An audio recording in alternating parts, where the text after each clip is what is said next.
accusés injustement. Joseph et Jésus furent tous les deux jugés coupables d'une chose qu'ils n'avaient pas commise. Les pharisiens, parce qu'ils ne réussissaient pas à le piéger, portèrent de faux témoignages pour condamner Jésus. Or, les chefs des prêtres et les anciens et tout le conseil cherchaient quelques faux témoignages contre Jésus pour le mettre à mort. Matthieu 26, le verset 59. La femme de Potiphar, parce qu'elle ne parvenait pas à avoir ce qu'elle désirait, porta également un faux témoignage sur Joseph, afin de le condamner.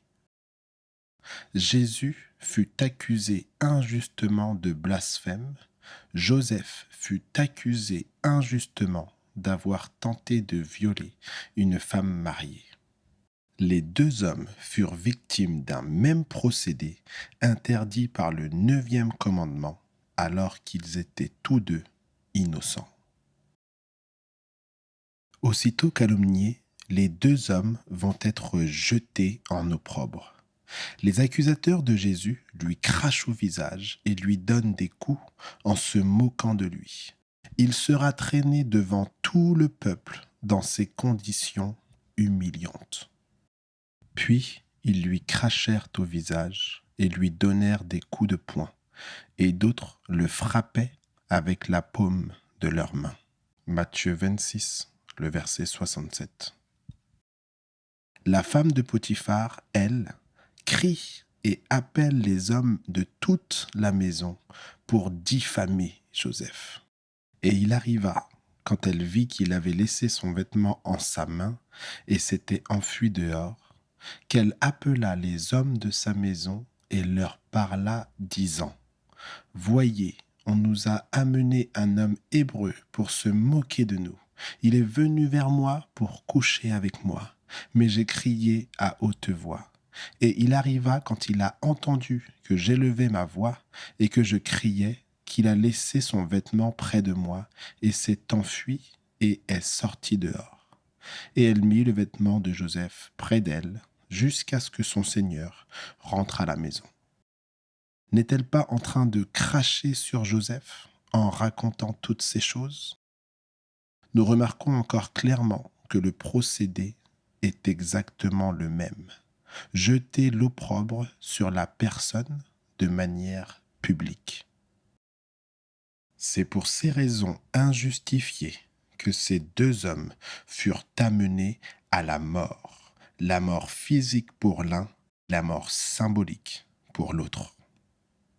Malgré la femme de Pilate, qui vint le voir pour lui proclamer l'innocence de Jésus, malgré le constat de Pilate lui-même, qui constata qu'il n'y avait rien de mal en cet homme, il condamna Jésus sous la pression du peuple manipulé par les pharisiens.